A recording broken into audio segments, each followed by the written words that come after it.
Hey, Mignonette here with your down and dirty garden tip. My tip for you today is, what is bolting? Bolting is a garden jargon word, and basically bolting just explains or describes when a plant comes to the end of its life cycle. This lettuce here, it has bolted. In other words, it has finished producing and has started to produce seeds.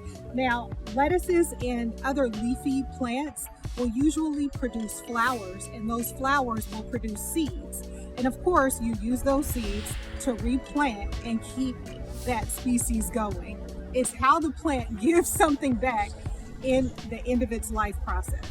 When a plant starts to bolt, you can allow it to flower, even though it will usually alter the flavor of the plant and not in a good way.